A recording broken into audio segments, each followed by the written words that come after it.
ito na nga mga kabutas, sa tinaantok na ako dyan at naisip-isip ko nagugutom na rin ako. So kaya dali-dali akong pumunta sa kusina mga kabutas. Syempre ayan, isip ko nga pala magluluto pa lang ako ng kanin. So ayan mga kabutas, magluluto na tayo ng kanin dyan at nagano na lang ako ng isang cup dyan ng rice. Then hinugasan ko na rin ng ilang beses nung bigas natin para naman mas malinis pa sa jowa mo. Charot. So ayan mga kabutas no. So ayan, sinukat-sukat ko na yan. Konti na nga lang, gamitan ko siya ng ruler. So paulit-ulit ko siyang sinusukat. Baka mamaya lumabas yung tubig.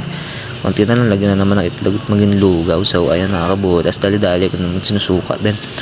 Tapos mga kabutas, talagay ko na rin siya sa rice cooker para maluto na. So mga kabutas, kukuha sana ako ng towel dyan, pero naisip ko wala pala dun yung towel sa sampayan. So i-check ko na lang sa loob ng CR mga kabutas, baka nandito na. So ayun nga mga kabutas, at liligo na tayo. So ayun, so ito mga kabutas, is ligo time. So pasensya na kayo mga kabutas kasi hindi ko na nag-video yung pagligo kasi nalobat yung cellphone ko. Basta naliligo ako yan. And ito yung mga video guys pagkatapos ko maligo. So ito na, let's go. So ito yung mga kabutas, so fresh na tayo nakatapos ng maligo. So sobrang laki na din talaga ng tiyan ko mga kabutas. So parang kailangan ko na rin talaga mag-jogging yan mga kabutas. So, naghahanap na ako dyan ng susuotin ko mga kabutas no? So syempre hindi tayo magbaboxer dyan mga kabutas kasi matutulog lang naman tayo. So ganito lang lagi ako mga kabutas sa bahay, wala akong boxer, wala akong prep. So short na lang tayo ba mga kabutas. So mga kabutas, chinecheck ko rin yung kung luto na ba. So ayun mga kabutas, so ayan po na muna ako sa labas. Then habang nag-iintay ako mga kabutas kung luto na yung kanin, syempre ibababad ko na rin yung ibang damit para for tomorrow mga kabutas, lalabhan na natin. So sayang yung oras, wala naman tayong trabaho. So ayun mga kabutas no. So dinalagyan ko ng tubig yung batya para naman na may babad na natin. So kuno ko na rin dyan yung laundry no? Para mamimili na tayo. Syempre mga kabutas, di kulay lang ilalaban ko kasi hindi naman tayo magaling maglaba. So magputi kasi baka makita pa yung dumi.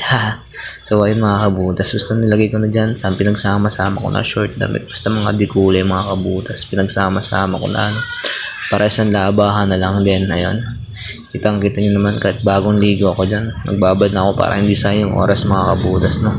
Para tuloy-tuloy lang yung gawain natin. So ayun mga kabutas, so pagkatapos ng mga kabutas, syempre dinagdagan ko pa ulit ang powder para mas masarap. So para mas mabula yung sabon natin mga kabutas, so dinagdagan ko rin siya ng konting tubig. So mga kabutas, so ayun, may nakita pa ako at kinakalkal ko na konti na lang itab ko ang lagay ng namin, ng laundry namin para makita ko ang lahat ng mga di kulay. So ayun mga kabutas, so huwag napansin yung mga kabutas yung chan ko talagang ganyan yan kalaki. So ayun mga kabutas, no, kinakalkal ko pa rin dyan, baka may mga di kulay pa. So yun, so inano ko na dyan yung mga damit mga kabutas. So ayun mga kabutas, i-missing ko na syempre yung laundry, binalik ko muna sa lagayan. At yun, nakita ko nga may mga nakapatong po pala dito sa may lababo. So isinama ko na rin yung mga dikulay mga kabutas. Ay sayang naman yung sabon. So para bukas lalaban na lang natin yung mga kabutas, nilagay ko muna siya dito para hindi nakakalat. So ganito lang tayo mga kabutas, no? Linis-linisan, parang jowa mo, linis-linisan. So yun mga kabutas, syempre ayan sila na. So maya mga kabutas, ito yung maging eksena. Kumuha na ako dyan ng plato at luto na yung kanin. So syempre hindi na rin ako pag hindi ako nagugutom na ano pag ang gagawa, hindi yan ay syempre ay kakain na. At dali-dali ko nang dinala rin mga plato sa aring rice cooker din sa lamesa. Hindi na nabidyohan ng ayos at sobrang katakawan ay gusto na makakain. So rin na nga mga kabutas no. So ayan, pupunta nga pala ako din syempre para ako ng tiyan no.